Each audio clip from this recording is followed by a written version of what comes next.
Ready to go live? Go live. Go live? Vamos ao vivo. Seja bem-vindo ao 24 Minutos por Vamos ao vivo. Ah, puta que pariu.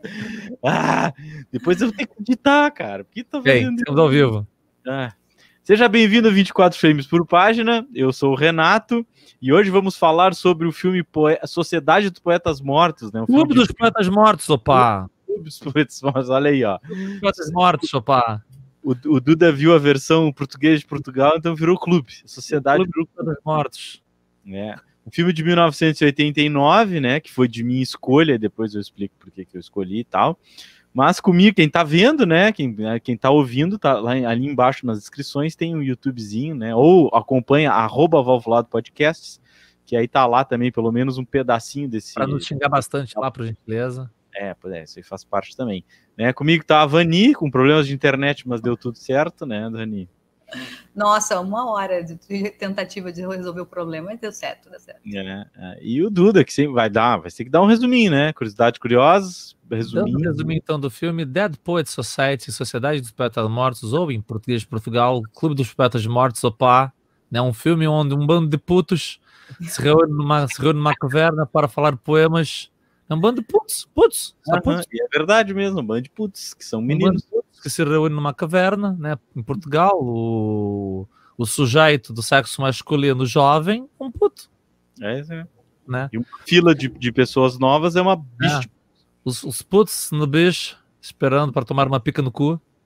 Ah, tá, agora já apertou, vai. Injeção, eu sei que é verdade, é uma injeção na bunda. Mas dá uma, por favor, de fazer o translate aí, não é todo mundo. Injeção, é a maneira em português de Portugal de tomar uma injeção na bunda é tomar uma pica no cu. Assim, enfim. Enfim, português, né? Eu posso falar porque eu sou português, então quero saber. Verdade. Aliás, não sei o que faz ainda aqui no Brasil. Então, filme de 89, ele é considerado um drama adolescente, sim, ele é um filme de adolescente, ele não é um filme adultão, é um filme para adolescentes, é um drama para adolescentes. Sim. Não. Ele é. Sim, tem que ver na adolescência, velho, depois não adianta mais. Vai ver depois de velho, o cinismo já tomou conta e ferrou. Dirigido pelo Peter Weir, estreando Robin Williams e o Sean... Robert Sean Leonard, que depois vai ser o médico amigão do House. Ethan Hawke. Exato, Patrick Howie. E o... Oh, meu Deus do céu, como é que é o guri? Que depois vai fazer... Não sei o nome de ninguém. Calma, eu tenho aqui. O Ethan Hawke, Robert, são as três principais do filme. É o Robin Williams, que é o professor, né, o Mr. John Keating. O Ethan Hawke, que é o Todd Ederson, que é o estudante mais timidozinho, mais mudo, né, que parece que nasceu com a cabeça de adulto no corpo de criança, né? Não, né? Exato. E o Robert Sean Leonard, que é o que vai ser depois o amigo do House, né? Que ele sai desse filme e vai estudar medicina e vai ser amigo do House. Então são basicamente isso. E ele conta a história, que esse filme conta? Filme de 89, dirigido pelo Peter Weir. Conta a história desse grupo de jovens em 1959, numa escola, como é que chama? Uma escola onde as pessoas vão para ficar, é um internato. Um internato, assim, é que eu fico boarding school na cabeça, né, que é o nome em inglês. Um internato, vão para o internato, que é a Helton, quer dizer, eles chamam de Helton. É Helton, rapaz, em português, Portugal, Helton. O Helton. É que eles chamam de Helton, né, porque é Helton, né, o inferno. Que é uma escola super rígida, uma escola de tradição, em 1959, isso. Uma escola onde só tem rico branco lá dentro, né, tu não vê um afrodescendente no filme inteirinho, né, porque é justamente recorte 59, Estados Unidos, né, é isso mesmo. E aí, uma escola extremamente rígida, extremamente tradicional, extremamente rígida. Chega essa figura, o novo professor de literatura, que é um antigo aluno da escola, o Mr. John Keating, que é o Robin Williams que interpreta, e ele começa a ensinar literatura para esses meninos, e ele tem métodos pouco ortodoxos, né? Ele tenta fazer com que os guris se enxerguem como indivíduos, ou seja, que eles pensem, né? Que eles não sejam só mais uma engrenagemzinha na máquina. E o mote do filme é o dito em latim carpe diem, que é o Aproveite o Dia, Seize the Day, né? Que depois desse filme, quantidade de gente tatuou esse negócio aí, o Carpe Diem, ai, Carpe Diem, né? Tatua e não entende o que é o Carpe Diem, acha que é hashtag vida doidado. Isso, né? Não é hashtag vida louca, Carpe Diem, tudo bem. E pode ser, por que não? Não é uma comédia, como é um drama, tenta impor um novo paradigma a um troço muito rígido, muito vigente, há consequências, essas consequências são sentidas por todos no filme. E claro, o foco principal, tem muita gente que acha que esse filme, o foco principal é o professor, o Robin Williams, e não. Ele é só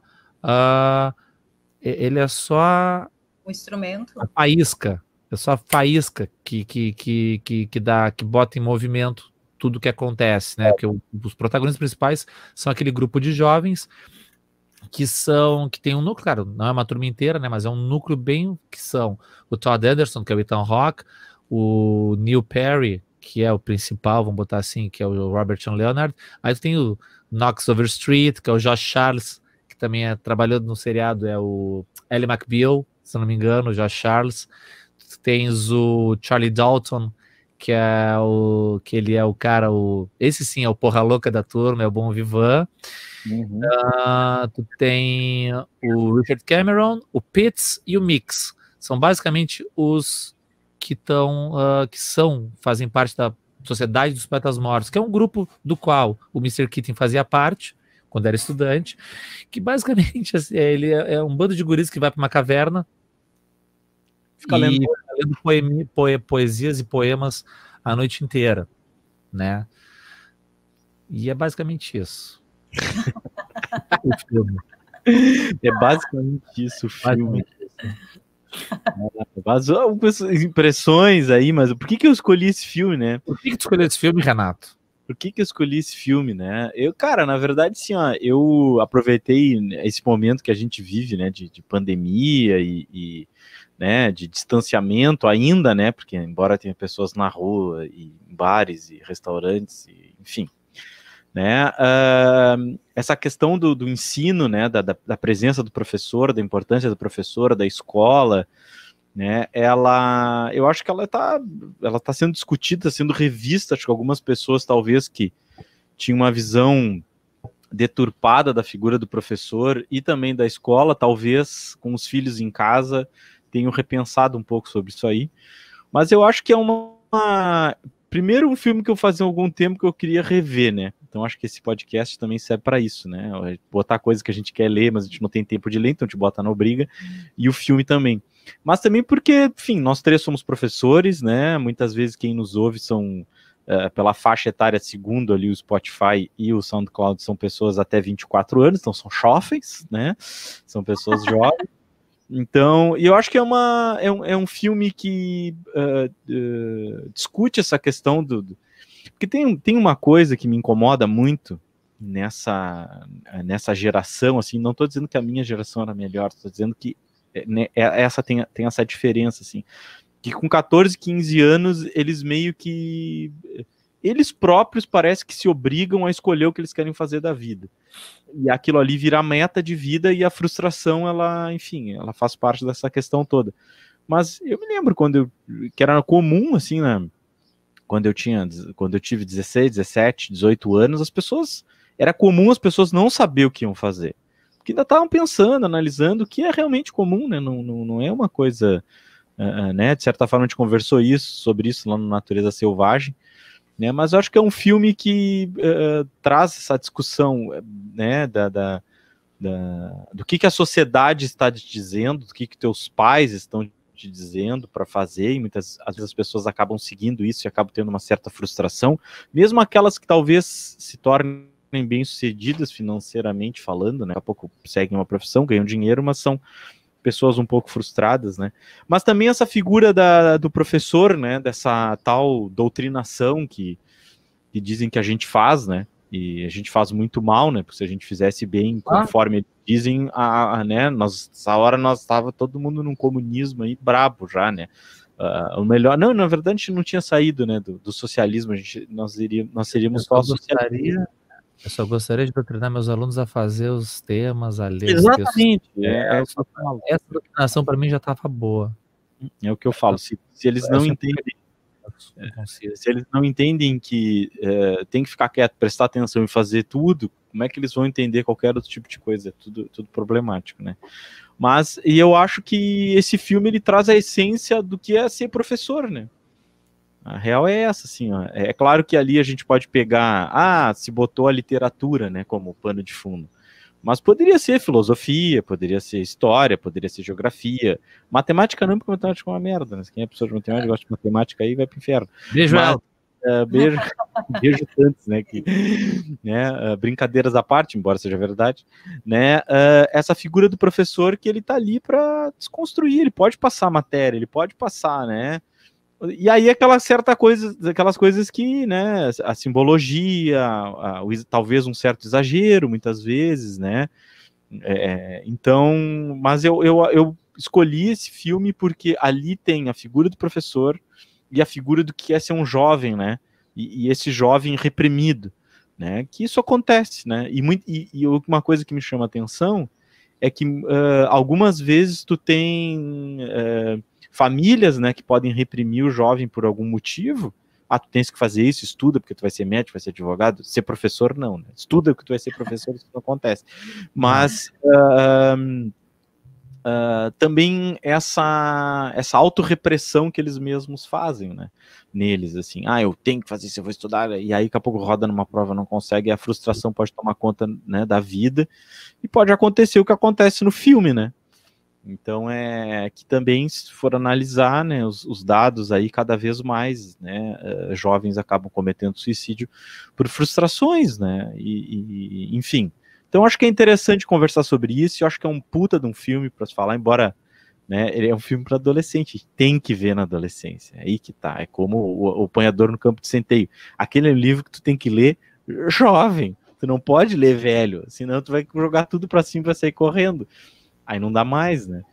Mas, enfim, essa é por que eu escolhi, né? A gente vai conversar mais depois, mas aí... E aí, Vani, o que tu achou? Podia ser filosofia, né? Dava bem ali também, né? Nossa, super dava. Aí tem Merli pra ver. Quando o Renato falou, ele sugeriu ou Sorriso de Mona Lisa ou Sociedade dos Poetas Mortos, né? Eu até gosto do Sorriso de Mona Lisa, mas não tem nem comparação com Sociedade dos Poetas Mortos, né? Que é um filme que é mais... Eu tenho muito carinho por esse filme, porque ele, Ao Mestre com Carinho, né? São filmes que falam de professores que eu tenho muito, muito carinho. E tem um filme com Richard Dreyfuss, eu acho que ele é um professor muito louco numa cidadezinha do interior, que eu não lembro o nome do filme. Que eu tô falando, eu acho, não sei se estou falando o nome dele certo, mas é aquele cara que fez o Tubarão, o primeiro filme do Tubarão. Sim, Richard Dreyfuss. Esse cara. E ele faz um professor muito maravilhoso, assim, porque ele é numa cidade do interior. Então, eu já tenho essa coisa, assim, tenho carinho, né, pela nossa profissão, que eu acho que a gente precisa ter, né? Uhum. E ele é um filme que ele me marcou por várias coisas, assim, eu acho que o Robin Williams está sensacional, eu acho que ele faz com que tu queira ter aquela paixão que ele tem por ser professor, né? E por querer despertar coisas nas pessoas, porque eu acho que é isso que ele quer, né? Eu sempre digo para os alunos, eu quero que vocês pensem. Só que aí a gente tem aquela coisa, a gente quer o mínimo. Isso é o mínimo, né, de que qualquer professor quer que um aluno faça. Pense um pouco sobre qualquer coisa, seja sobre matemática, seja sobre inglês, sobre literatura. Usar esse instrumento que tu tem, que é tão maravilhoso. Só que aí a gente está com uma coisa muito séria em relação ao ensino, e aí é que dói, né? Dói tu ver um filme desses, porque a gente vive uma realidade completamente distante disso. Tu vê pessoas muito passivas, tu vê pessoas que não estão nem aí, elas querem a nota. E aí a gente pensa assim, é o sistema que reprime? Mas não é só o sistema, né? Porque tem essa coisa também de as pessoas não quererem também sair desse lugar, estarem acomodadas porque querem estar acomodadas. Então, quando o filme ele é todo assim naquela coisa de querer tirar esses alunos desse lugar, o Robin Williams tenta isso, e eles vão pegando isso para eles e vendo que realmente dá para ser diferente, dá para sair desse lugar. E ele tem falas incríveis. Então, assim, quando ele diz assim, todo mundo aqui já morreu, olhem para esses jovens, né? É aquela coisa assim, te dá, olha isso, aproveitem esse momento, não vai voltar, o tempo não volta, né? Esses dias eu estava falando para os meus alunos que a gente estava falando sobre Marx, né, para o pessoal dos segundos anos. Olha como bonito. E aí eu tava falando para eles, tá, a gente vende o nosso trabalho, mas a gente não vende só o nosso trabalho, a gente vende o nosso tempo. E não tem nada mais precioso. E não tem nada mais precioso do que isso, porque isso não volta. Isso não volta. Então eu não me acordo super cedo, vou lá e a gente passa horas para nada. A gente não pode fazer as coisas pensando, porque isso não volta. E não é só por causa da questão financeira, porque isso também não é... na verdade, o tempo que a gente vende não tem preço, né? Se a gente for parar para pensar, não teria como eu quantificar isso, estabelecer isso, um valor para isso, né? Então, o filme, ele te dá esses choques, assim, e quando tu é mais jovem, eu acho que ele te dá essa coisa do despertar para isso. Te dá, tipo assim, cara, quem sabe, né?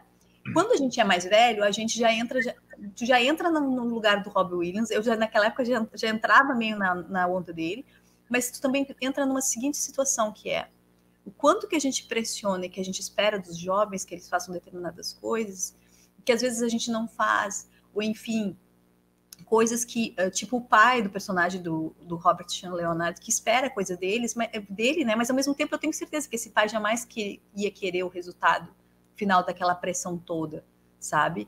Então é muito dele, ele é delicado, ele tem boas atuações, e tem uma coisa engraçada, uma curiosidade curiosa. Quando eu vi esse filme lá, há muito tempo atrás, tinha a bendita da revista Capricho. E aí saiu todos os menininhos da revista. E aí diz assim, as apostas do futuro dos atores da Sociedade dos Poetas Mortos e tal. Ninguém, e aí, não, mas o Ethan Hawke, né? O Ethan Hawke e o Robert Leonard foram os dois que realmente conseguiram despertar. O Charles também. Até o filme. Então, eles, assim, uma fotinho, eu lembro direitinho que eu tinha, assim, na porta do quarto, era a fotinho de todos eles, assim. Mas a expectativa não era essa. A expectativa era, entendeu? Toda a galera. Era bombado. Cara, deu uma bombadinha ali. Deu uma bombadinha. Se o Robert fosse o House, até mas ele é penso assim, bombar, sabe? Eu sempre penso assim, às vezes o cara pega e bota... Às vezes tu coloca... É essa coisa da sociedade, né? Assim, o que é bombar? O que é fazer sucesso, né? Tu tem astros, assim, que durante os anos 80 estavam, assim, no topo e hoje em dia mal fazem filme. É verdade. E eram milionários, hoje em dia quando fazem alguma coisa é muito pouco. E tu tem aqueles astros que sempre... Tu tem muitas vezes aqueles character actors, sabe? Os atores de personagem que estão no fundo ali, que estão... sempre estão em filme, o cara sempre tem trabalho, o cara sempre trabalha. E aí eu penso assim, o que é bombar, né? O que é realmente ser bem-sucedido nisso? O que é sucesso, na verdade, né? É tu manter uma linearidade ou tu ter... Eu acho que para um ator ter sucesso, no caso deles que fazem filme em Hollywood e tal, e estão nos Estados Unidos, que é o país da mídia, né? Os Estados Unidos... É que agora com streaming é bagulho, né? Mas na TV a cabo, os caras todos foram fazer, né? Era muito maior. Aqui ator era ator de novela. Hoje que tá começando a ter uma... Sim. A Globoplay, mesmo que seja a Globoplay, a própria Netflix, a Amazon, acho que não tem... Não sei se a Amazon tem vários. Brasileiro? Brasileiro, a Amazon. Amazon? Não, eles pegam coisas de alguns canais. Acho que eles pegam. Vou falhar agora. Enfim, mas tu tens essas produções assim. Mas eu acho que para um ator, né, do que eles aparentemente seriam, assim, não que eles sejam maus atores. Eu não acho que são maus atores, né? Quem sou eu para dizer isso? Né? Mas eu acho que tu tá sempre sendo falado e escalado para interpretar papéis que exijam um ótimo ator, né, que consiga fazer, só que assim, tipo o Robin Williams era um puta de um ator, ele fazia drama e ele fazia comédia, ele fazia qualquer tipo de filme, cara, né, então, mas ele é muito melhor do que os outros, nesse sentido sim, porque ele conseguiu, agora os demais eles não conseguiram despontar, o Ethan Hawke, acho que o filme mais que eu vi com ele, assim, teve aquele lá Noites do Amanhecer. Noites do Amanhecer. À noite. São três.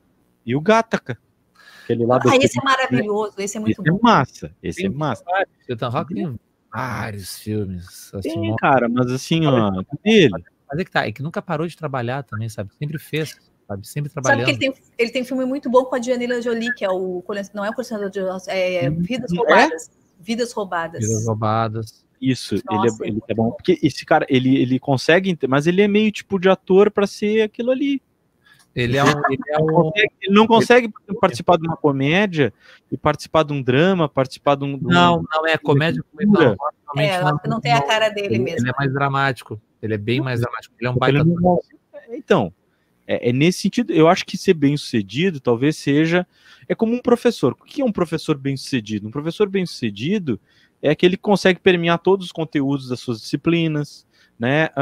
É uma pessoa que faz o que o Robin Williams faz de desconstruir, fazer o aluno pensar, né? Então, isso faz parte, eu acho que é nesse sentido que eu digo, assim, eu dizendo, o Josh Charles é um ótimo, não, o Josh Charles é péssimo, porque nunca filme. Não, cara, não é péssimo. Só que essa ideia de ser bem sucedido. Eu acho que eles também podem ter tido. É que nem uma Macaulay Culkin, né, cara? Essas crianças que começaram desde cedo. Mas tu quer ver uma coisa, por exemplo, tu pega nessa época, 80, 90, tu pega, por exemplo, o Kevin Costner, que era um cara que era super, ele era diretorzaço, ele era um super nome de ator, e o cara simplesmente caiu no ostracismo, assim. Então, ele começou a fazer umas comediazinhas menores, uns papéis de pai. Hoje em dia ele tá meio... Ele tem um ele é o pai do Super-Homem. É o pai de merda. Que filme bem merda. Eu gostei, cara. É uma merda. Não adianta me dizer que... O Brad Pitt ali, mas o Henry Cavill... É uma merda. O Henry Cavill, pelo amor de Deus. Mas é uma merda, coitado. Uma merda de filme, uma merda de tudo. Mas, anyway, não é o caso. Curioso. Mas, voltando ao filme, esse filme aí, o Sociedade dos Poetas Mortos, eu assisti ele acho que pouco tempo depois dele ser lançado, lá em 90 e poucos, eu estava meio na faixa etária, foi antes dos 20 anos que eu assistia. E eu entrei na vibe do professor, mas eu não entrei tanto na vibe da coisa dos poemas. Depois, na faculdade, a gente leu aqueles poemas todos, né, do Walt Whitman, Thoreau, Tennyson, Byron, tudo isso a gente leu, estudou os românticos, e é ali que eu percebi que é o tipo de poesia que eu gosto, é o tipo de poesia que inspira, é o tipo de poesia que te faz pensar a respeito do que tu é e do que tu quer ser. Porque são poesias, a poesia do Walt Whitman é o livro obrigatório para quem estuda literatura de língua inglesa, né? O pessoal vai achar que os sonetos de Shakespeare são geniais, são lindos também, assim, né? E ele tem sonetos de tudo quanto é tipo. Eu gosto até do formato bem pensadinho do soneto, mas a poesia do Walt Whitman, ela é livre, ela é uma poesia livre, ela não é uma poesia formatadinha. Sim, né? Ela é livre. São períodos diferentes. É livre. Então, assim, mas é uma poesia que não se preocupa com forma, mas se preocupa muito com conteúdo. E isso, para mim, isso é o fundamental, sabe? Querer dizer algo, sabe? E são poesias que realmente querem dizer algo, que falam das próprias questões existenciais, que falam essa coisa do aproveitar o dia, que falam a coisa do ser um ser humano funcional e bom, sabe? Transcendental. Te faz pensar. E quando o cara vai olhar o filme de novo, que é o meu caso, depois de conhecer aquelas poesias, daí tu entende onde é que elas estão conversando, sabe? Onde é que entra. Por que aquilo é fonte de inspiração pro filme. É que eles pegam recortes, né? Porque tu pega assim, a ideia do Carpe Diem, né? Na literatura, ela tá no arcadismo, né? Que é Thoreau, Rousseau, aquela gente toda iluminista lá que... Né, é depois do Barroco, né? Ou seja, depois da Contra-Reforma, né? Então, tu pega né, o período, né, de pensamento da humanidade era aquele, aí vem o iluminismo, e aí o arcadismo tá aí dentro, né?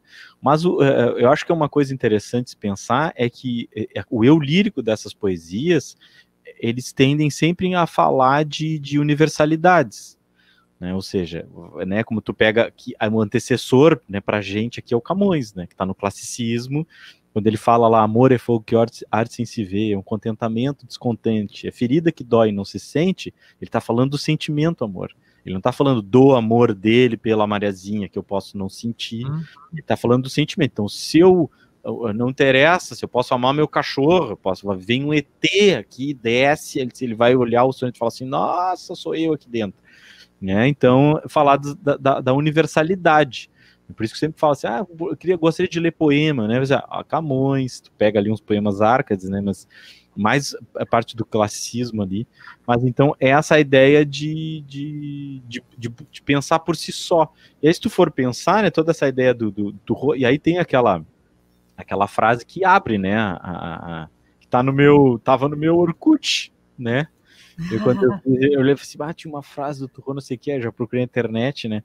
Que é a frase dele, que é a frase inicial, né? Para o trecho inicial lido, né? Que tá até no livro, lá na parte, né? Quando eles vão para ler no início de toda a reunião. Isso, tem ali tava no livro, né? Os 5 séculos de poesia. Diz assim, eu fui à floresta porque queria viver livre. Eu queria viver profundamente e sugar a própria essência da vida, expurgar tudo que não fosse vida, e não, ao morrer, descobrir que não havia vivido. Essa frase está na Natureza Selvagem. Eu disse, tu já falou sobre essa frase. Uma das leituras dele é Thoreau, uma das leituras do Thoreau, cara que foi para o meio do mato mesmo e passou 2 anos. 2 anos. No meio do mato. Mas foi bem sucedido, ele voltou. Ele voltou. Ele voltou. E o Whitman foi um dos grandes influenciadores do Fernando Pessoa para criar o Álvaro de Campos, né? Que escreveu Tabacaria, né? Que é Aí o engraçado é o seguinte, eu falei, eu tenho um livrinho que eu vou mostrar, né? Eu tenho um livrinho que é da Obras Prontas, né? Do Álvaro de Campos, assim. Aí só tem uma marca, ó. Eu só tenho uma marquinha, né? Aí eu vou aqui na marquinha e a marquinha realmente é na Tabacaria, que tá até marcado aqui, mas enfim, tá. Cadê a coisinha aqui? Minha letra bem bonita aqui, ó. Tabacaria. É uma pena que ele é enorme, tá? Ele é enorme, assim, mas o início todo mundo conhece, acredito eu. Ó. Não sou nada, nunca serei nada. Não posso querer ser nada. A parte isso tem em mim todos os sonhos do mundo. Ele é um poema bem grande, né? Eu acho que fala sobre essas... sobretudo, se tu leres esse poema aqui, tu consegue fazer uma reflexão toda do filme, né? Essa questão da alienado, a questão da metafísica. Serei sempre o que não nasceu para isso. Serei sempre só o que tinha qualidades. Serei sempre o que esperou que lhe abrissem a porta, ao pé de uma parede sem porta. Né? Ele tem várias passagens aqui. Aí tem um sujeito... tem outra parte legal aqui. Ó. Quando quis tirar a máscara, estava pegada à cara. Quando tirei e me vi ao espelho, já tinha envelhecido. Estava bêbado, já não sabia vestir o dominó que não tinha tirado. Né? Então fala sobre essa questão de se encontrar, de se entender, né? Antes que passe o tempo, né? Isso aí e aí tem o Esteves sem metafísica, que é um personagem interessante, né? O Esteves sem metafísica seria todas essas pessoas que vivem no automático, né? Que é a maioria das pessoas, né? Exato. Então ele faz essa questão aí. E ele, no poema, né? A ideia do Eulírico é que ele é um alienado, porque ele é diferente dos outros, né? Meio tipo o Ghost do Carlos Drummond de Andrade ali.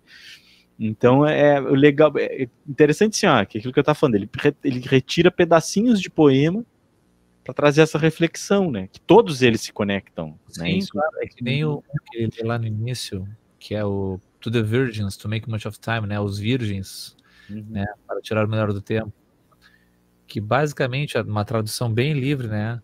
Que é colha os botões de rosa enquanto ainda podes, né? Os tempos urgem. E essa mesma flor que sorri hoje, amanhã irá morrer. Amanhã estará a morrer. Então é essa coisa, para realmente aproveitar a vida enquanto ela ainda está aí. Aproveitar os minutos que se tem. Né? Esse é o carpe diem. Esse é o carpe diem, né? Esse é só a primeira estrofe desse poema, né? To the Virgins, to make much of time. E ela segue nessa mesma batida, né? A gloriosa lâmpada do paraíso, o sol, ao mais alto que ele chega, né? Tão logo essa corrida se encerrará, mais ele estará próximo de se pôr. Então, quanto mais alto o sol chega, mais próximo também do final ele se aproxima, né? Quanto mais ele vai avançando ao meio-dia, também vai chegando o fim do dia. Essa relação, né? Não dá para Não dá Quanto pra mais a perder gente também vai pensar, quanto mais a gente envelhece, mais a gente está ficando velho, mais próximo da morte a gente está também. Exato, exato. É isso. Isso é uma ideia do barroco, né? Isso A é uma coisa. efemeridade da vida é uma ideia do barroco, né? Só que aí o conflito daquela, eu quero aproveitar, mas eu não posso porque eu vou pro inferno. O conflito do eu lírico do barroco é isso, né? Essa coisa que a gente fica assim, né? Isso eu nunca me esqueci, uma professora lá do São José, uma vez a gente falando, né? Bah, não sei o que, o final de semana tá chegando, porque a gente sempre fica nessa, né? O final de semana tá chegando, as férias estão chegando, que bom que passou. E ela me falou uma coisa que eu até hoje penso nisso. A gente pensa nisso, né? Mas é sempre vida que passa, né? Pode chutar o nome da pessoa que te falou isso? Uma professora de artes. É uma professora que eu ia dizer, uma professora que tem um monte de bilhetinhos colados no arame. Não foi essa, foi outra. Foi outra professora. Acertei a disciplina aí, pelo menos. É a vida que passa, né? Ela falou assim, pois é, né? Mas é a vida que passa. E ela já tinha uma certa idade, a professora, e tu vê que ela falou isso. E é uma coisa que, né? Eu tô com 41, depois que tu passa os 40, acho que tu começa a prestar mais atenção nisso, né? Eu tô longe.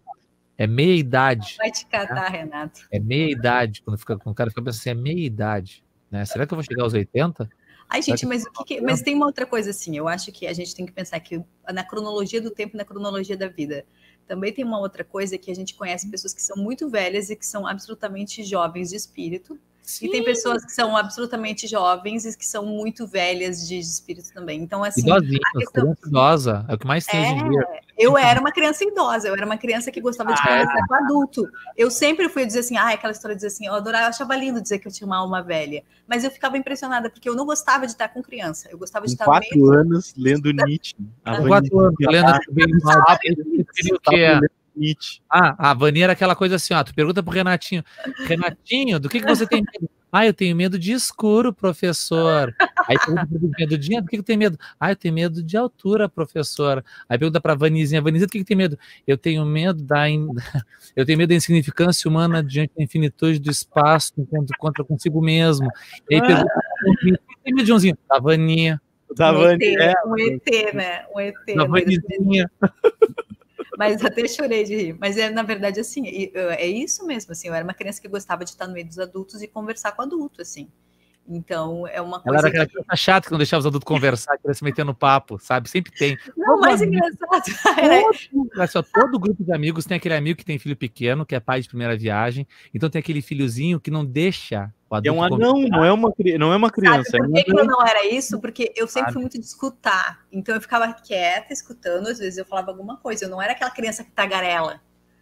Isso não acontece, eu era sempre muito introspectiva. Então eu era muito quietinha. Aí eu ficava escutando. Eu gostava de ficar escutando, gostava de perceber o que estava acontecendo ali. Mas é isso, assim. Essa questão do tempo que tu está falando do amadurecer, né? Eu acho que também, concordo contigo, acho que quanto mais vai passando o tempo, mais a gente percebe quanto realmente é importante, né? E principalmente quanto é importante a gente ter qualidade de vida, né? Sim. Qualidade de vida.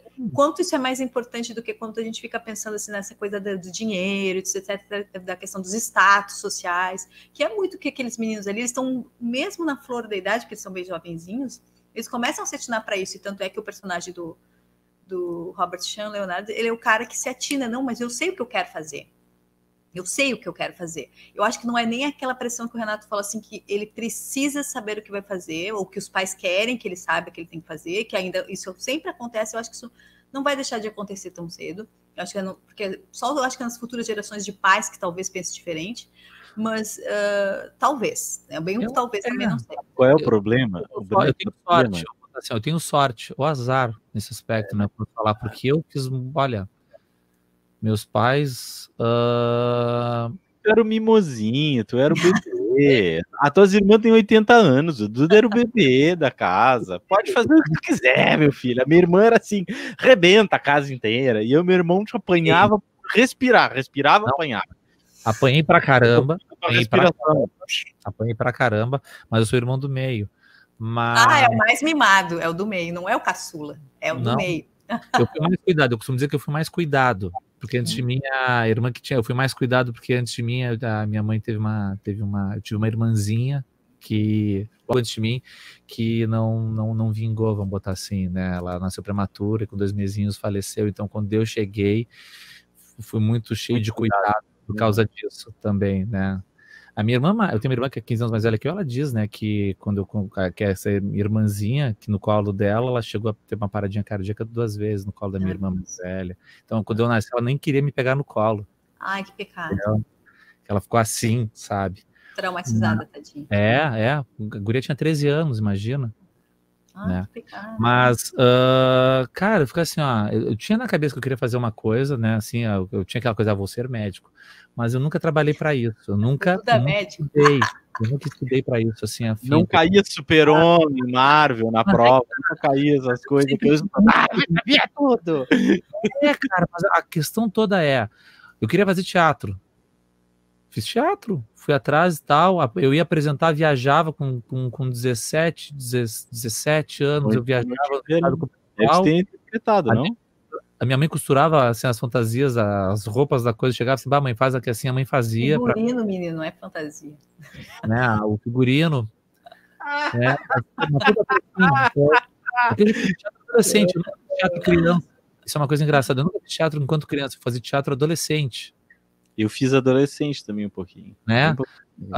Mas a mãe e o pai, eles nunca me impuseram o que eu deveria fazer, ou nunca ficaram assim de marcação em cima, sabe? Disso, tu vai ser isso, tu vai ser aquilo, tu tem que fazer isso, tu tem que fazer aquilo. Mas a sociedade, ela faz esse trabalho também, né? Mas tem uma coisa assim, ó, tem uma coisa que eu posso afirmar para vocês, assim, ó, né? Embora eu seja, por enquanto, eu seja o único pai do trio, né? A gente comete muitos erros que os nossos pais fizeram por, enfim, né, mesmo que tu não queira, quando tu vê, tu já, né, obviamente depois, né, quando vai passando o tempo, em função de que tu tem N coisas para fazer, né, por escolhas, né, e aí tu deveria fazer uma coisa, tu acaba fazendo outra por escolhas, assim, então, mas aquilo ali que aparece no filme, né, realmente tem famílias que agem daquela maneira, né, mas socialmente a gente tem isso, né, é só a figura do professor. Professor, agora, né, pandemia, quantos professores tiveram que comprar o seu computador, aumentar a sua internet, comprar tudo, se desdobrar, todo mundo trabalhou mais, que a gente conhece, pelo menos, né, o nosso trabalhou mais do que trabalhava antes. Aí tu pergunta, vagabundo quer trabalhar, volta para tuas férias, não sei o que, não sei o que. Ou seja, qual é a visão que se tem, né, de profissões, né? Agora, médico não, médico pode sair por aí, pode ser um péssimo médico, pode matar as pessoas por erro médico, que sempre vai ser médico, advogado, mesmo a Vania é advogada, né, não fala mal de advogado que ela fica brava comigo, né, mas é a mesma coisa, doutor, blá, blá, blá, blá, blá, blá, blá, né, e, enfim, olha lá o que aconteceu com aquela menina Mariana, né, olha o que os doutores que estavam à sua volta, né, agora um professor não pode trabalhar Marx, não pode trabalhar uma outra coisa na sala de aula que é doutrinador e blá blá. Então, assim, a sociedade, de certa forma, ela impõe, né? Eu acho que eu nunca vi uma pesquisa, né? Mas eu acho que o índice de pessoas que trabalham com aquilo que gostariam de trabalhar deve ser baixíssimo. E quando eu digo baixíssimo, deve ser assim, tipo, 10%, menos de 10%. E olha lá. Mas então. Por N razões. Sim, claro, óbvio. Sim, com certeza. Eu acho que até pessoas que têm dinheiro, Duda, que poderiam ser o que... Pode ser, né? que seja por razões práticas, porque vai ganhar dinheiro, pode ser por causa que não teve opção para fazer outra coisa, pode ser por N coisas, né? Agora, a gente, nessa pandemia, nessa situação toda, acho que a gente é um pouco desforrado como professor, porque os médicos sentiram que é um pouquinho isso, né? Porque todo professor já passou, assim, que todo pai de aluno, todo mundo é um pouco pedagogo, né? Todo mundo poderia dar tua aula muito melhor do que tu mesmo. Todo mundo, né? Porque eu não gosto da sua aula. Por quê? Porque você faz isso, como é que tu faria? Não sei. Todo mundo tem um pouco de... Mas agora os médicos começaram a ser questionados, né? Validade da vacina, se isso funciona ou se não funciona, por causa da pandemia, né? Porque isso é bobagem. Então teve muito questionamento em cima de ciência médica também agora. Todo mundo da ciência, né? O médico é cientista, cara. Porque o médico falou, mas peraí, eu prefiro acreditar naquela... Como é que eu esqueci daquele nome daquela moça aqui? Apareceu no jornal diversas vezes agora por causa da pandemia, uma bem clarinha, assim. Ela é bióloga e ela faz estudos de vacina e não sei o que. Eu me esqueci. Não sei. sei quem é. Ela até foi no Roda Viva, agora eu me esqueci o nome dela. Eu prefiro ouvir ela, que trabalha com isso a vida inteira, pesquisa, faz isso na prática, que ela dizia, né, do negócio de ivermectina, né? Não funciona, porque teste in vitro teve que ter 300 vezes mais do que uma dose para funcionar. Quando passaram para animal, não funcionou. Ou seja, não funciona, né? É simples assim. Ela é cientista, é simples assim. Funciona ou não funciona? Ah, porque o médico diz que funciona. Mas eu prefiro acreditar na pessoa que faz, assim como o médico dá certos tipos de diagnósticos, assim como o professor, né, e vai naquele papo, quebra o pé. Mas tu sabe que, né? Voltando para essa coisa de professor e tirando essa coisa de quem chegou perto do que a gente passa, o que eu fico impressionada, eu não sei se vocês têm essa impressão também, é assim, ó, que todo mundo, normalmente, quem assiste esse filme, Cidade dos Poetas Mortos, todo mundo acha muito bonito, né? E todo mundo acha muito bonito, principalmente a postura do professor, esse professor que instiga, esse professor que quebra regras, etc. e tal, esse professor que injeta poesia nos alunos, né? E que faz isso. Agora, na prática, se tu manda um aluno teu, rasga o capítulo desse livro, tirem essa página.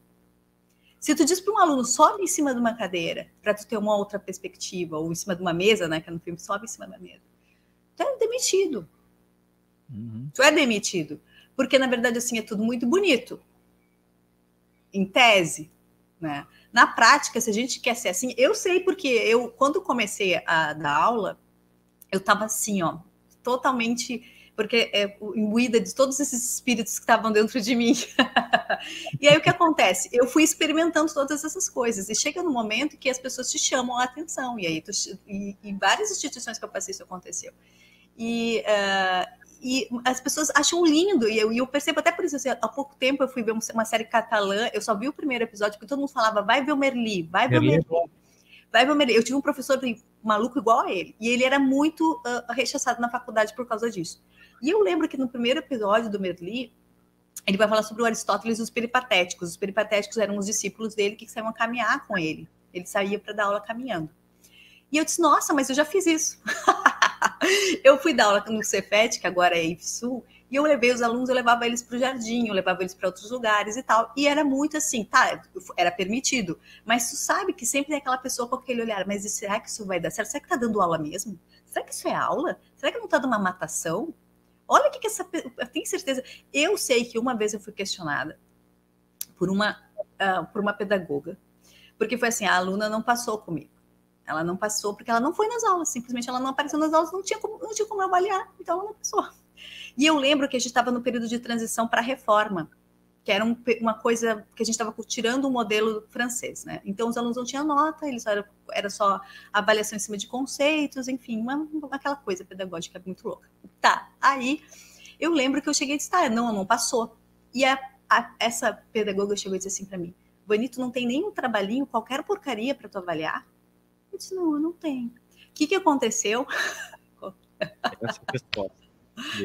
Aí o que aconteceu? Ela chegou e mandou eu justificar. Eu tive que justificar todos os trabalhos que eu fiz para a turma, para ela saber qual era o fundamento dos trabalhos, para ela entender por que a aluna não poderia ser avaliada de uma outra forma. Então, assim, eu fiquei em xeque. A professora ficou em xeque. E aí, quando a gente vê...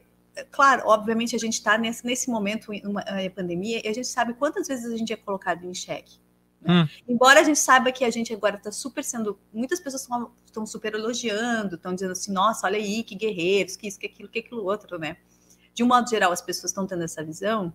A gente sabe que também tem um outro lado, né? Tem muitas pessoas que já desvalorizam há muito tempo a nossa profissão. E aí, é aquela coisa assim que tu fica pensando, cara... E eu não digo nem só as pessoas de fora, às vezes a gente vê até os próprios alunos mesmo desvalorizando isso. Né? Que a gente mata não é um leão por dia, a gente mata um tiranossauro Rex por dia. Então, assim, ó, é complicado, sabe? A gente continua de teimoso, né? Porque, na verdade, tem aquela coisa... Eu tenho essa coisa de paixão, de querer despertar essas coisas. Mas aí, quando tu tá numa sala de aula, e não sei se já aconteceu com vocês, mas comigo já aconteceu, de tu ver um aluno deitado na classe, dormindo, e tu tá falando um assunto que tu tá achando super massa, super maravilhoso, e a pessoa tá lá, É que tem que ter. Dá uma dorzinha, assim, dá uma dorzinha. Essa coisa assim, o pérolas aos porcos, semear em terreno fértil. Mas pessoal, não adianta. A gente tem que ter essa noção. Nós somos educadores, a gente tem que ter esperança, mas a gente sabe, assim, Eu não me considero educador, eu sou professor. Não, nós somos educadores. Não, mas aí tu tem que ser porque a pessoa não tem educação, né? Aí tu tem que... A gente é educador. A gente é educador, a gente está lá para fazer e em ser professor, a gente muitas vezes dá mais do que a nossa só aula, a gente ensina, né? Muitas vezes o que não vem de casa. Então, só que percebe o básico, noções básicas de humanidade, de empatia, faltam. Por exemplo, tu tá numa aula no online, tu te direcionar à pessoa que está ali, tu sabe que a pessoa está ali e a pessoa não te responde, nem para dizer um mero não sei, te deixa falando sozinho, entendeu? Que ser humano é esse que faz esse tipo de coisa? Eu fico muito, eu me questiono. Mas ele não tá nem pensando em ti, Duda. Aí é que tá. Não interessa. Então que não gosta de aula, então que não entrasse na aula. Ah, não, mas aí tem que entrar na aula, porque ele é obrigado a entrar na aula, nem precisa para fazer isso.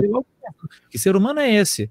Que diante, tu vê assim, tu vê que um ser humano está trabalhando, um ser humano está ali, entendeu? Dispondo do seu tempo, dispondo da sua dedicação, dispondo do seu melhor, para dar para fornecer alguma coisa, e o cara não te responde.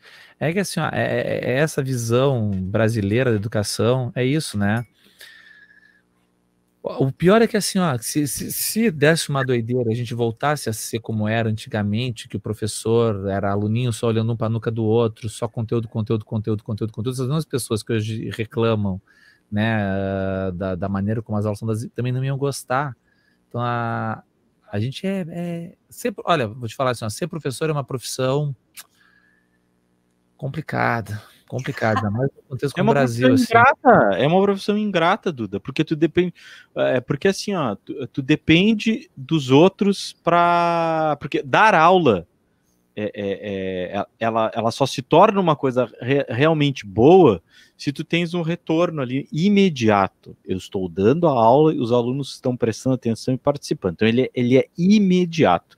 E é claro que quando eles passam, né, vão para a faculdade e tal, é o ápice, né? Ou seja, quando, né, mais o pessoal a gente trabalha com anos finais.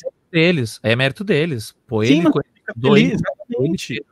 exatamente, eu fico feliz e eles sempre falam, eles às vezes, eu sempre digo assim, eu prefiro 1000 vezes uma mensagem privada me agradecendo do que uma mensagem pública, e eu jamais vou publicar uma mensagem privada publicamente, mesmo que esconda o nome para, olha só como eu sou bom, né? Se tu é bom, se tu não é, enfim, não precisa ficar gritando, né? Que chega uma hora que mesmo que tu esteja em cima, tu não vai conseguir, é fato, né? Mas então esse é o grande problema, assim, as pessoas não estão nem aí pro que está acontecendo, mas assim, eu já fui aluno, né? Eu não gostava de todas as matérias, mas eu sempre respeitei os professores, eu sempre respeitei. Normal, mas eu sempre respeitei. Eu me arrependo de não ter estudado mais, me arrependo mesmo.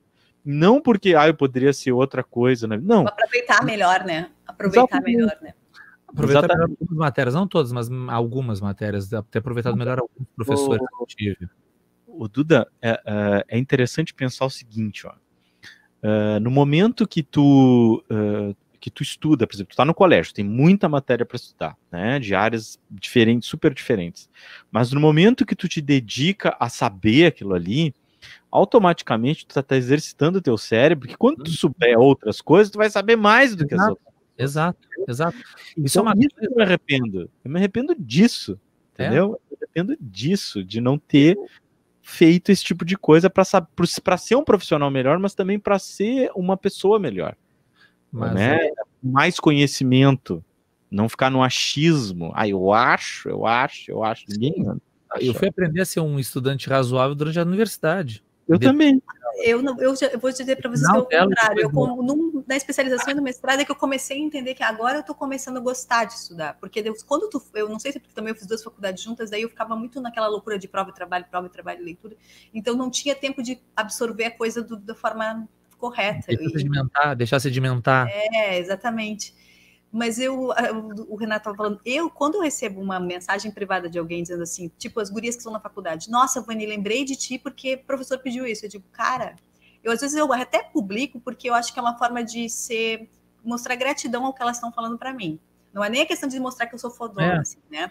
Mas a questão de dar uma forma de carinho. Claro que eu falo ali, eu agradeço tudo, mas eu acho que é uma forma de ser carinhoso, porque eu sinto que de alguma forma elas estão querendo retribuir alguma coisa que eu tenha feito. E que é o mínimo que eu estou me propondo a fazer ali. Não estou achando que eu seja uma heroína por causa disso.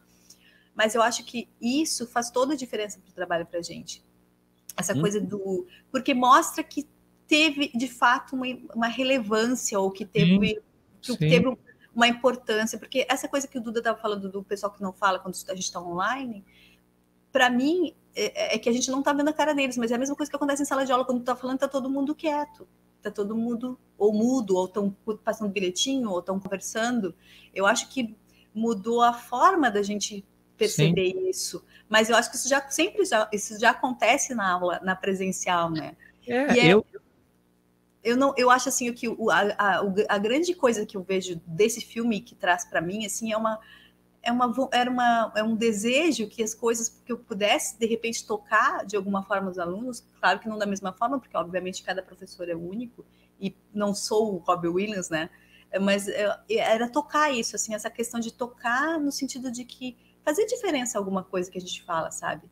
Não é nem porque eu acho que existe uma preocupação tão pragmática com o estudo que essa relevância dessa coisa do pensamento parece que ficou em segundo plano, parece que o pensamento a gente virou meio que uma máquina de calcular e não uma coisa reflexiva mesmo, para ter uma coisa meio crítica, para pensar, mas será que é isso? Será que é dessa forma? Isso ficou em segundo plano.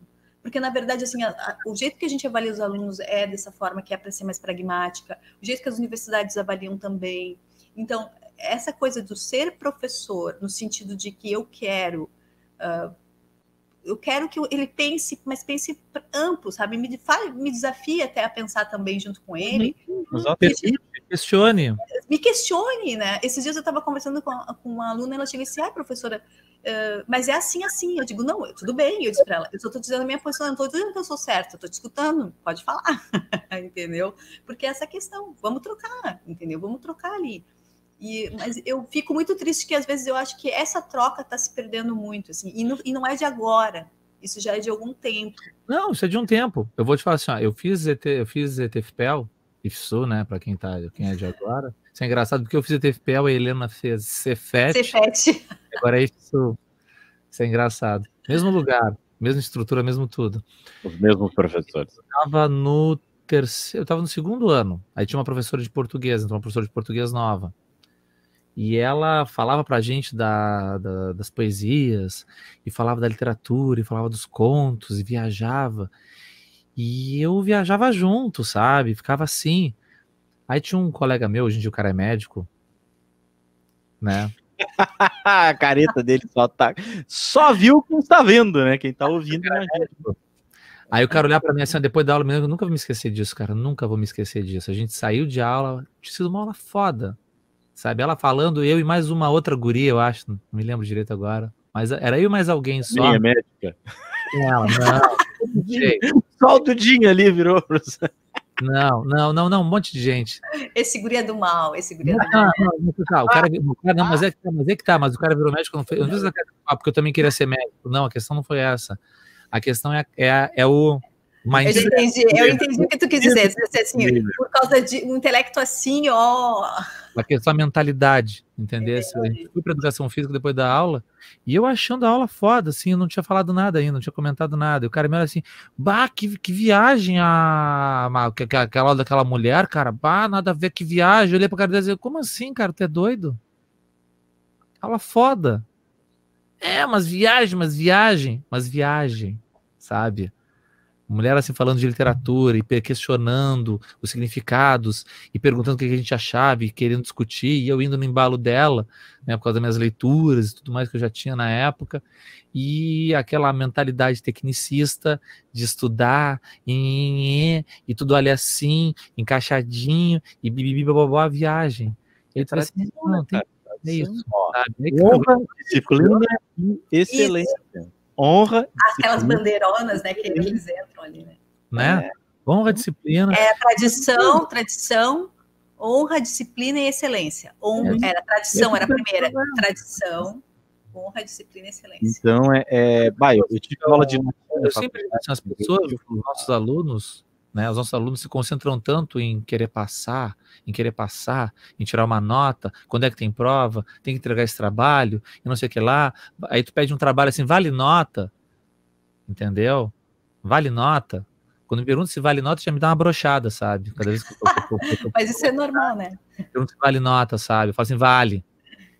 Tá? Porque é só para isso. E sendo que, quando eles saem do ensino médio, essas notas não servem nem para limpar a bunda. Porque é tudo num computador digital, não tem nenhum boletinzinho que dá para limpar a bunda com um boletim depois do ensino médio. Nem para isso. Realmente não serve para nada. E nota a gente sabe também. Tu pode ser o cara que tirou sempre 10 a tua vida inteira no ensino médio, quando pode ser o cara que ficou o tempo inteiro em recuperação e repetiu de ano, que isso não vai fazer diferença nenhuma na tua vida. Nenhuma. Zero. E, Duda, agora então, foi o ano que os alunos mais aprenderam foi agora. Tá todo mundo passado. E com umas notas altíssimas. Sim. Foi o ano que eles mais aprenderam. Sim. Com certeza. Vão ser excelentes pessoas, seres humanos, né? Profissionais. Então, cara, um paradigma, sabe? Tipo assim, ó. Quando tem um professor que se propõe a te ouvir, fala. Conversa. Sabe? Isso eu fico muito. Essa se tu pensa assim, ó, é a questão da tradição, né? Para mim essa é a grande mensagem do filme, é essa aí, né? Nós vivemos numa grande tradição que é social, né? Ela tá ali, e que no momento que tu vai sair daquilo ali, não interessa se tu é homem, se tu é mulher, se tu é qualquer profissão que tu seja, um médico diferente, ele vai sofrer isso, entendeu? Um advogado diferente, qualquer um diferente vai sofrer as consequências por não ser tradicional. Aquele filme, o filme se passa em 1959. O que mudou numa sala de aula de 1959 para 2012? Entendeu? As mesmas fazem aquelas, eu sentei. O que mudou na estrutura do professor? O que mudou assim, ó? O que para muita gente ainda dá uma baita aula? Dar uma baita aula é tu entrar na sala de aula, vomitar todo o teu conteúdo em cima dos alunos, os alunos fingirem que estão te ouvindo, entendeu? Isso é uma baita aula. Tu sabe que se fosse... tira toda a poesia do filme, tá? Tira toda a poesia do filme. Vamos retirar na sala de aula. No ambiente do colégio, tá? Tira toda a poesia do filme.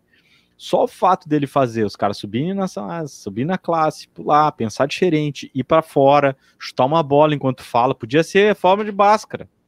Ali, chutar de bola, pum, ou físicas, as coisas, equações de física, lá, sei que é igual a MC ao quadrado, sei que relatividade, cada um faz uma característica. Funcionaria, né? Ou seja, sair, né, mas o grande problema é o seguinte: tem aquele discurso do Jobs, né, que ele faz na faculdade, acho que é de Oxford, não sei, Oxford na Inglaterra, né, o discurso dele, mas é ligar o connect the dots, não é? Ligar os pontos. Não, né, essa parte ligar os pontos, mas tem uma parte que ele diz assim, todo o discurso é interessante, mas tem uma parte que ele fala que a morte é a maior invenção da vida, né, porque as ideias velhas morrem e o novo aparece. Ele fala, hoje os novos são vocês, mas porém, logo vocês serão os velhos. E esse é o problema. O novo, ele quer transgredir, porque ele é um filme que fala sobre essa questão da transgressão, né? Só que o que acontece? No momento que a gente vai para a universidade, tu vai te encaminhando para a tua profissão, tu vira o velho igual, entendeu? Então, mesmo que assim, ó, é o poder da transgressão, tu transgride aquela questão ali. Aí tu tens, ó, pensamento autônomo, a questão dos valores sociais, né? E aí tu vai para aquela parte, ou seja, eu penso diferente do meu pai e da minha mãe, eu penso diferente de uma pessoa velha, né? Às vezes até brinco, né? Alguém fala alguma coisa, mas a avó digo, calma, a morte está mais próxima, a pessoa morre, a ideia vai. Só que aí quando a gente se torna velho, a gente fica com a mesma ideia. Então, esse é o grande problema da sociedade. Quando te torna pai, tu é muito parecido com os teus pais, né? Então, mas é porque a vida é muito parecida. Tu trabalha, tu tens um horário, tu tens que pagar tuas contas, tu tem, enfim, aquilo ali vai te engolindo, entendeu? Então, esse é um grande problema. Eu não sei agora com a função da pandemia, porque eu acho que a pandemia, ela marca a nossa passagem de século, né? Que até então não tinha marcado.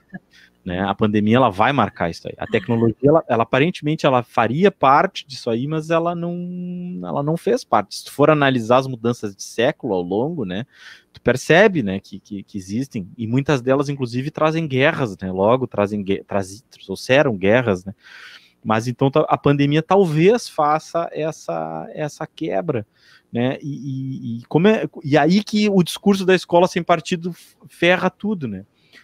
A escola sem partido, no fundo, é o seguinte: não faça o meu filho pensar, porque eu quero que ele pense como eu penso, né? Eu quero que ele faça o que eu quero que ele faça. No fundo, tá aí. Essa é a questão. Existe, né? Escola sem partido é uma sandice, é algo, é uma idiotice, uma invenção de gente que não tem leitura, de gente que não tem conhecimento, de gente que não tem vivência, de gente que não tem porra nenhuma, de gente frustrada. E se alguém está me ouvindo isso, é uma invenção de gente frustrada. Se a gente não sei, sabe por quê? Eu acho que a invenção não é de alguém frustrado, é de alguém que quer dominar. Quem aceita e acha que aquilo é uma boa ideia, esse sim. Aquele cara que faz o vídeo. A própria ideologia, a própria coisa, uma escola sem ideologia, isso já é uma ideologia. Isso já é um partido. Mas aí não querem uma escola sem partido. Escola sem partido, mas aí querem botar religião? Porra. Como assim? Então, para ti, valor religioso não é valor cultural? A doutrina cristã, na doutrinar... Qualquer uma. Pode doutrinar cristã, doutrinar... Então, assim, isso é de uma hipocrisia, ou de uma ingenuidade. Quem vai atrás nesse trem, das duas uma. Compra o discurso. Compra o discurso, Quem compra esse discurso ou é ingênuo, ou ignorante, ou é sem caráter. Ou as três coisas juntas. Eu ia te dizer, mas as três coisas juntas. Mas então tu tens essa coisa da escola sem partido. Aí tu pensa o seguinte, olha lá. O Robbie Williams, né, o professor que transgride a maneira dos alunos pensarem. Ele só fez isso. Ele não fez nada. O que é poesia? Vamos descobrir o que é poesia. Né? Ou seja, não vamos ler o que está no livro para um negócio pronto. Depois tu pode até ler. Eu acho que ele foi muito radical. É aquela coisa dos exageros que aparecem para discutir. Ele podia ter pulado só. Vamos pular, depois a gente volta para pegar as definições. Mas aquela definição também é babaca, né? Também pegar uma poesia. Tudo bem. Não dá para pensar que poesia. Não dá para pensar que poesia é só inspiração. Tem muita transpiração também. Tem muito mais transpiração numa poesia do que inspiração. Mas pegar alguma coisa que é feita para te evocar sentimento, para te evocar sentido, e largar uma porra de um gráfico, sabe? Então, mas a poesia parnasiana é mais ou menos isso aí, né? A poesia parnasiana, a arte pela arte, né? Ou seja, a arte só tem uma merda. Por isso que eu acho parnasianismo uma merda. Mas o Bilac não é uma merda. O Olavo Bilac não é uma merda. Ele é tão queridinho. Não, o Olavo Bilac não. O Bilac, cara, ele é diferente, cara. Ele é diferente. Ele não acho uma merda. Não, né? Mas vários. O poeta das estrelas, como vai dizer que uma pessoa dessas é uma pessoa que não tinha, ele tinha poesia dentro de si, pelo amor de Deus. Sim. Mas é que ele extrapola o período, né? Ele não é o típico, né? Não, né? Mas a literatura brasileira, ela dificilmente. Né? Ela é quadradinha, fechadinha. Ela porque cada sociedade é uma sociedade. Como tudo que é periodizado, né? Esses períodos não existem, né? Isso aí assim, é uma tentativa que a gente tem, né, como cientistas da literatura, como cientistas da história, como cientistas, de categorizar as coisas, né? de botar numa caixinha. Então não dá para dizer que essa pessoa é só desse período, ela tem o grosso, naquela discussão sobre Machado de Assis mesmo, né, romântico, realista, não sei o que e tal, tem essa coisa do encaixar na caixinha, né, tipo assim, não, eu sou um escritor do romântico, agora desse período, não, daqui para frente eu vou ser realista só, é isso, vou ser realista. Tinha alguns que diziam, os parnasianos eram uns, os simbolistas. Somos parnasianos, que legal, parabéns. Sendo. Mas aí isso leva para a vida. A gente gosta de pôr caixinhas, né? A gente gosta de gavetinhas. A gente tem que botar as pessoas naqueles rótulos ali. E cada um tem que se Sócrates no dia, eu sou socrático. Ele falava no tempo dele, ele dizia, eu sou socrático. Socrático. Ele fazia. Essas categorias vieram depois dos pobrezinhos. É que nem chegando assim, agora que tá um saco, né? Porque a gente ainda tá vivendo na era contemporânea, não é mais era moderna, né? Quando é que vai mudar? Quando é que a gente vai poder dizer assim? Não, a gente tá na pós-moderna já, meu filho. A gente tem nome. Se é que existe alguma coisa que possa ser pós-moderna. Do ponto de vista histórico. Não. Pós-moderno. A gente tá na era moderno, menino. É que a gente gosta de dizer contemporâneo como se fosse uma coisa que a gente está vivenciando, mas na verdade não, a gente já está no período pós-moderno. Não, a partir de 1960 é pós-modernidade. A pós-modernidade basicamente é desconstrução do status quo. Pós-modernidade é uma chatice. Pós-modernidade não é, Duda. Ontem, não. Não é que assim, a pós-modernidade ela trabalha com a desconstrução. Ele vai ali com aquele tapa na cara. E a partir daí tu faz. Tanto que o que se utiliza? Paródia, ironia. Né? Exato. A pós-modernidade ela não quer trazer problema, ela quer te acusar o problema, ela não quer trazer solução, ela quer te acusar o problema. Ela quer bagunçar. É isso, assim, ela não quer dizer a solução, ela quer dizer assim, o problema é esse, e aí? Tá, e aí? A solução é outra coisa. E aí? Tipo assim, imagina uma pessoa que se diz religiosa e aí tá fazendo assim, arminha. Aí tu pensa, aí chega do lado e fala assim, Jesus faria isso? E sai correndo, entendeu? Ou seja, desconstrói. Pós-modernidade é basicamente o peidei e sair. Não, é basicamente te dar um tapa e esconde a mão. Essa cutucar, eu cutuco ali e vê o que tu pensa aí. É que aquela coisa, é muito, por exemplo, do que o Foucault é acusado, Michel Foucault é acusado por muitas pessoas, que ele aponta os problemas, mas ele não dá soluções, ele só aponta o problema, ele aponta o problema. Cumpre o papel dele. Mas ele não te dá nenhuma solução, ele diz, tá, e agora, como é que a gente sai disso? Como é fácil ser pós-moderno? Ver problema é uma barbada, ver onde tem problema, quer dizer, não é tão barbado. Se a gente pensar hoje em dia, porque, por exemplo, a gente tá, hoje é dia 21 de novembro de 2020. 5 da madrugada que o Renato adora. Dessa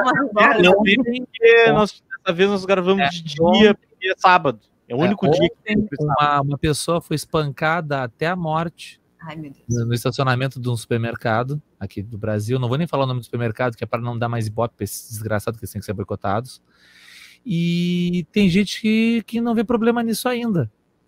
Que não vê que isso é um problema. Ou tem gente, né, que diz que não tem racismo no Brasil, cara. Mas mas essas pessoas não estão vendo problema. Não são pessoas fácil.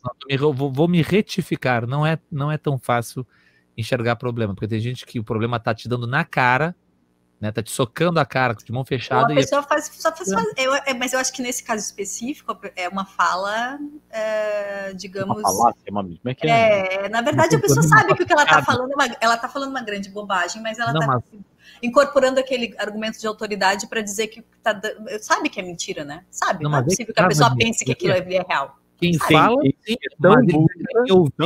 vai cair em ouvidos que realmente não enxergam problema, que realmente acreditam nisso. Tem.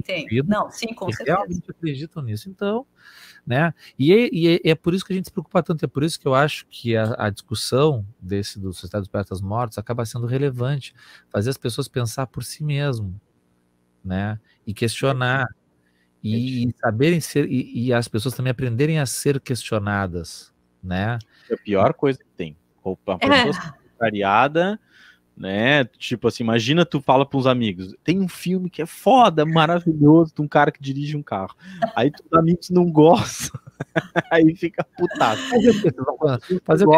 Apreciar bom cinema? Fazer o quê? Mas você sabe que eu fico pensando assim? Nada. As pessoas não sabem apreciar cinema, não sabem o que é um bom filme. Não, e esse filme é super relevante também para a gente pensar no Drive? quanto não, Sociedade dos Poetas Mortos. Ah, tá. No Sociedade é tão relevante porque ele faz a gente pensar que, por exemplo, a gente tem uma caminhada em educação, que a gente tem bons teóricos, até um teórico brasileiro que é super inflamado, as pessoas erguem bandeira do Paulo Freire sobre a educação. E eu te digo, porque eu acompanhei boa parte do pessoal dentro da Faculdade de Educação, ama ele de paixão. E essas pessoas vão trabalhar com a educação depois. E eu quero saber por que, diabos, essas pessoas que estão há anos aí nadando de braçada no Paulo Freire, por que quando chega uma pessoa, tipo a Vanizinha aqui, que quer fazer as pessoas subirem em cima da cadeira, chega lá e diz, não pode. Porque justamente a questão institucional da tal da famosa tradição é maior. Por assim, e aí eu digo para vocês assim, a gente fala muito da questão da tradição. Tradição não é uma coisa ruim, desde que a gente esteja olhando para o que a gente considera como tradição. Né? Porque assim, ó, a coisa do respeitar o professor, respeitar o aluno, respeitar o ambiente da escola, eu acho isso super positivo. Eu só não acho que a gente tenha que ser tão intransigente a ponto de olhar para determinadas práticas e não entender que sejam práticas educacionais, né? Ou entender que determinados tipos de postura sejam educação de fato, como por exemplo, na aula hoje, um 10 numa prova, seja coisa assim. O que teve na aula hoje? Hoje não teve nada na aula, a gente só conversou. E o teu caderno tá em branco, não teve nada. Porque é isso que eu ia falar. Eu já tive alunos que assim, eu tava achando que eu tava dando uma baita aula, assim, professora, e quando é que tu vai passar matéria no quadro? Ou professor, isso muitas vezes, Dá vontade de perguntar se é retardado, tu não tava prestando atenção até agora? Dá vontade de falar, sabe? Eu fico não, mas aí, onde é que eu acho isso? Onde é que eu acho isso no capítulo? Onde é que na tua cabeça? Entende? Então, assim, ó, a gente tem que pensar que é um processo muito complicado. E quando eu vejo esse filme, cada vez eu penso, nossa, o filme está representando 1959, né, Duda? Foi gravado em 1989. Então, olha o tempo, né? E se a gente vai olhar para esse lugar que a gente está aqui, que a gente já foi estudante e a gente agora é professor, né? Eu sei porque eu tento ser uma professora que eu vi a gente sempre tem aquele resquício dos bons professores, que a gente teve bons professores, com certeza, aqueles que a gente tem inflamaram alguma coisa na gente. E os maus também, que a gente pensou, eu não quero ser que nem essa criatura aí. Eu não quero. Então, assim, ó, tu tem essa questão toda aí. E quando tu olha um filme desses, tu te questiona por que é tão difícil para as pessoas gostarem da educação, ou olharem com respeito para o professor, ou entenderem que a escola é um lugar que tem tantas possibilidades, né? Tem tantas possibilidades, e a gente continua com medo disso, né? E aí vem muito uma questão, não é só da questão da instituição da escola, mas o valor que as pessoas dão para a educação de um modo geral, e até porque, assim, pensar é perigoso, né? Parece que, assim, tu fomentar mentes que pensem é melhor, claro, isso é chovendo molhado que eu vou dizer, mas tu vai usar, é muito mais fácil tu usar pessoas que não pensam, né? É perigoso, assim, ó, ninguém gosta de ser questionado. Ninguém gosta. Ainda mais com base, ainda mais com embasamento. Né? Mas a educação no Brasil é aquela coisa, né, que eu repito a toda hora, né, que eu vi no podcast, aquele outro lá, que, né, o projeto do fracasso brasileiro é um grande sucesso.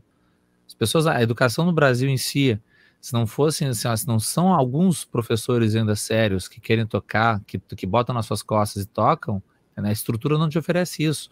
E a estrutura ela é feita para justamente não oferecer isso. Porque tu não quer a gente pensando. Porque se a gente vivesse numa sociedade com um mínimo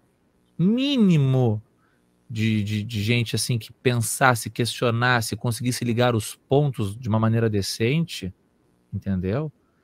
Já tinha tido uma quebradada, uma quebraria, assim, já tinha tido uma revolução acontecendo, né, perto das barbaridades que vem acontecendo desde 2 de janeiro de 2019, entendeu? Já tinha tido uma revolução com esse monte de barbaridade, de desmando de coisa, só que a nossa sociedade em si não leem, e quando leem o que puder, leem o WhatsApp, sabe?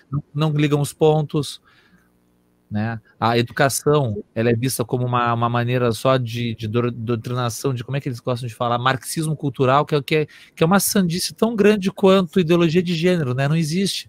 É uma terra da fantasia, sabe? Eu queria perguntar para esses caras que falam marxismo isso. cultural, ideologia de gênero, os caras são idiota. Sabe quando o cara...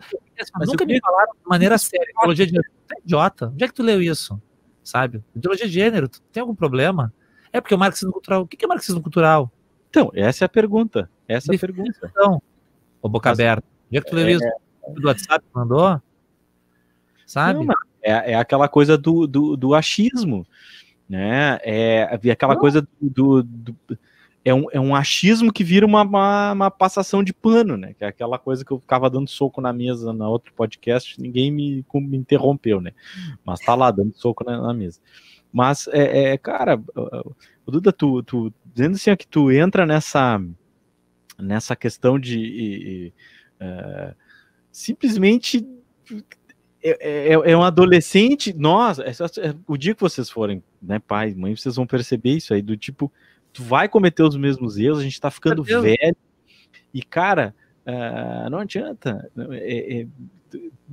quem pensa diferente é um alienado, tá? E é o que é. Não é simplesmente assim, ó, tu enxerga os problemas. E se tu enxerga os problemas, o problema é teu. Basicamente é isso. Porque a outra pessoa não tá enxergando e foda-se. Traçando um paralelo com outro filme que a gente discutiu aqui, né? A ignorância é uma bênção, porque quando tu começa a enxergar os problemas, tu começa a relacionar as coisas, tu começa a ver que o buraco é muito mais embaixo, e tu vê que a esmagadora maioria das pessoas não consegue enxergar esse tipo de coisa também. Não que a gente seja iluminado, tem muita coisa que a gente não sabe, que a gente viu que tá na cara, que muita gente não vê, não é? A questão não é só, como o Duda é fodão, o Duda enxerga. Não, não é isso. Não é isso. Mas te dá um desespero, e tu vê que as pessoas que não têm essa preocupação, que não enxergam esses problemas, que não veem onde a coisa tá, que não veem a barbaridade que é, né, que tá acontecendo, tu vê que elas têm uma vida muito mais leve. Uhum. Sim, estão na rua agora, estão aí em Pelotas, né, em Rio Grande, em Capão do Leão, tomando cerveja bem felizes na rua, enquanto, né, esses dias um amigo disse assim, logo lá em abril ou maio, assim, ele foi diagnosticado com coronavírus, ele estava no Rio de Janeiro. E aí o que ele fez? Ele pegou um carro, alugou um carro e veio de carro do Rio de Janeiro até aqui, Rio Grande, tá? Longe pra cacete, tá. Aí agora a gente tava conversando tempo atrás, esses dias a gente tava conversando, passou aqui na frente de casa, a gente tava batendo um papo, e aí ele tava falando, teve o cara, tu vê, o cara sabia que tava um coronavírus, foi viajar, né? E eu, idiota, comprei, não, tu não é idiota é ele, né? Mas tu entende que, ou seja, tu te preocupa, e aí tu te preocupa, e tu é o idiota. Mas eu brinco com a minha mulher isso, a gente anda na rua, nós somos os idiotas, que se a gente vai comer em algum lugar, a gente procura um lugar que tenha menos gente, sabe, o que tem um lugar aberto, você tá entendendo? Para não ficar perto. Mas eu acho que não dá. Eu acho que assim, a gente pode até ser a vista dos outros idiotas, mas eu acho que a gente não pode pegar esse rótulo pra gente, não. Eu acho que claro que não. É uma maneira, é aquela ironia, sabe, do pós-moderno. Não, mas tipo assim, tu tens que pensar que esse povo que pensa isso, de quem tá tomando cuidado, etc e tal, esses é que são os verdadeiros babacas da situação. Mas assim, e a gente não pode deixar se levar. Isso é uma coisa que a gente se contamina. Às vezes a gente fica pensando, nossa, tudo que é babaca se dá bem e eu tô aqui toda lutando, tô só me ferrando. E a gente às vezes se contamina por isso, mas não dá para se deixar se contaminar, né? Porque se a gente que tem um pouquinho de esclarecimento, ou um pouquinho que está fora da Matrix, chegando um pouquinho para fora da Matrix, né? Se a gente quiser tomar a pílula, a outra que leva a gente de novo para dentro da Matrix, está tudo perdido, né? Porque eu acho que graças aos inconformados é que as coisas mudam. Então, pode até demorar para mudar, mas eu acho que mudam.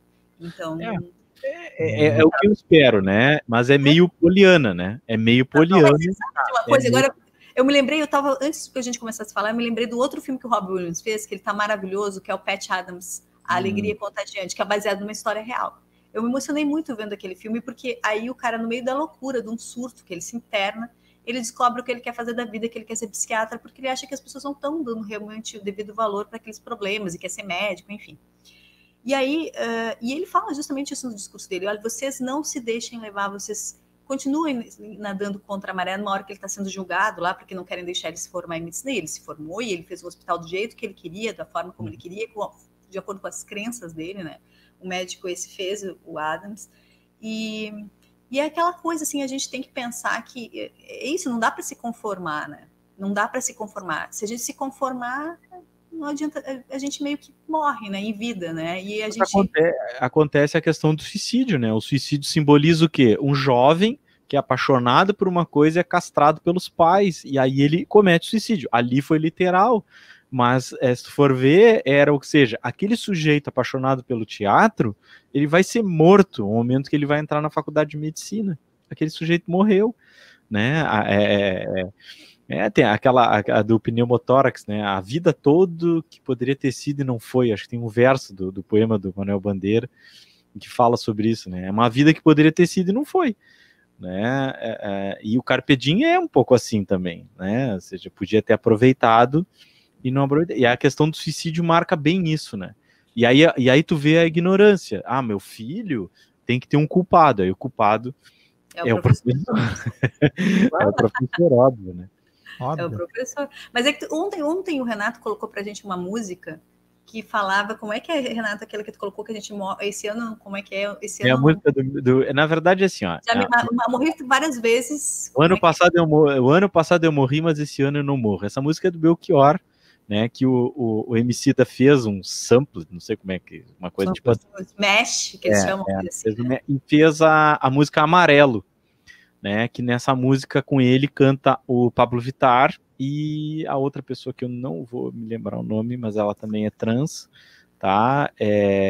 Não sei se é trans, enfim, é igual o Pablo Vittar, só que ela é uma outra pessoa, né? Inclusive, ela é gigantesca. Tem se vocês procurarem depois no Google, aí tem a apresentação tanto no VMB, né? Não sei se procura aí, Duda, pra gente o nome da menina. E aí aparece ele, o Emicida, fica pequenininho. Ela é gigante, assim. Aí vem o Pablo Vittar com aquela imponência que o Pablo Vittar tem, aquela coisa dele, ele chega chegando, entendeu? Ele é grandão, né? Ela é grandão. Eu não gosto das músicas dele, mas a figura dele é imponente, assim, aquela Majur, Pablo Vittar. Majur, tá? E aí tem a ver com essa questão trans também, tem toda essa relação da música. O ano passado eu morri, mas esse ano eu não morro, né? Daquela coisa que serve também para a questão das mulheres, dos negros, né? Que é pós-moderna. Essa música tem um olhar bem pós-moderno. Mas, então, essa é a música. Mas a importância da arte, né? A arte fazer essa transgressão. Eu até eu me lembro quando eu até escrevi no meu falecido blog, que eu não sei se ainda está no ar. Eu tive um blog, deve estar no ar ainda, eu acho, esse blog, porque eu não tirei do ar, deve estar lá, era aqueles blogs. Hoje em dia? Quem que lê blog hoje em dia? Ué, tu não lê medo de ler? Só tem blog. Ah, tem um blog. Hoje em dia eu costumo seguir gente no Facebook, que as pessoas postam, assim, tem um acesso muito maior até como blog. Tem gente que posta muita coisa, posta textos no Facebook, eu costumo ver lá, assim, né, que é onde que tu tem que acessar um outro site, hoje em dia já tá xarope. O bagulho é de 2000 e alguma coisa, tá? Quando eu vi um filme, né, já devem ter visto esse filme, provavelmente, o Invictus, né, que conta a história lá da questão do Nelson Mandela, do time de rugby da África do Sul e tal. E nesse filme que eu fiquei sabendo que o Mandela, ele passou 27 anos preso, eu já sabia, mas que durante a prisão ele lia um poema constantemente, ele lia um poema que se chama Invictus, que é do William Ernest Henley, não sei qual é não só a pronúncia, quanto da onde ele é. Tá? Aí eu vou ler, é um poeminha curto, né? Na verdade, eu vou ler uma tradução aqui, obviamente, e o problema da tradução é que a tradução é como se fosse um outro poema, obviamente, né? Mas é um poema que mudou a vida dele, né? Ele saiu da cadeia com um pensamento totalmente diferente do que ele entrou, né? E foi através da literatura, né? De certa forma. Em inglês, tá? Diz assim, ó: da noite escura que me cobre como uma cova de um lado a lado. Agradeço a todos os deuses, a minha alma invencível. Nas garras ardes das circunstâncias, não titubeei e sequer chorei.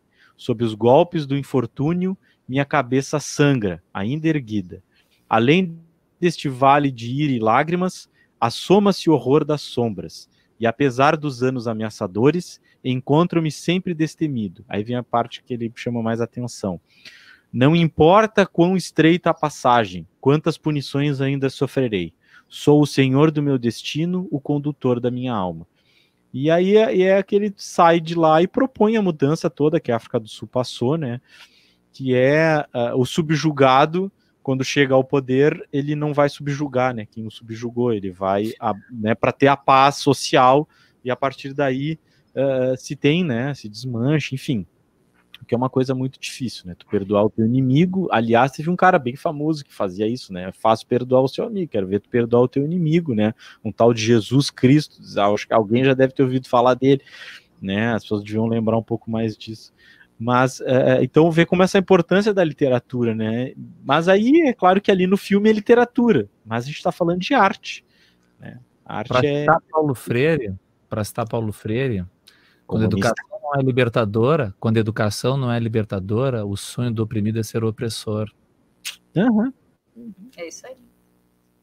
Mas é forte essa frase aí. Essa frase do Paulo Freire é fortíssima. A educação não é libertadora, o sonho do oprimido é ser o opressor. E é isso que a gente vê mais acontecer. Infelizmente é o que a gente vê mais acontecer. Uma replicação de tudo que a gente não quer que seja replicado, né?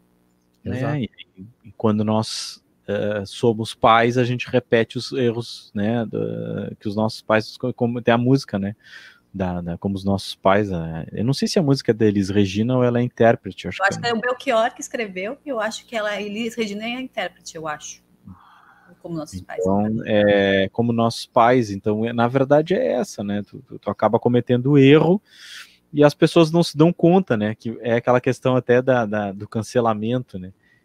Todo mundo hoje que está cancelando as pessoas pelas opiniões, aquela coisa toda, estão deixando essas opiniões documentadas, né?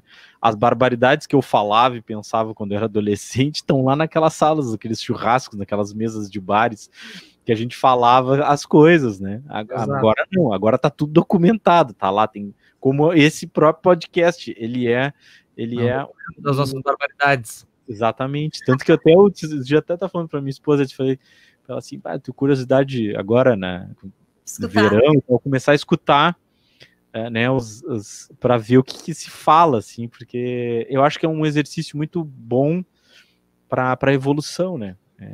Acho que as pessoas têm que pensar que arte, educação, isso são formas da gente respirar, da gente sair da Matrix, da gente conseguir de alguma forma se manter o mais humano possível, né? E aí, quando tem a poesia, seja educação, subam em cima das classes, olhem outras perspectivas, né? Façam suas pequenas sociedades, mas não deixem que matem em vocês, a essência de vocês, o que é mais caro, assim. Eu acho que isso é o mais importante, assim, do filme. Teu, né, Duda? Pode acabar assim, a Dani quase chorou ali. Quase chorei. Eu tô chorando.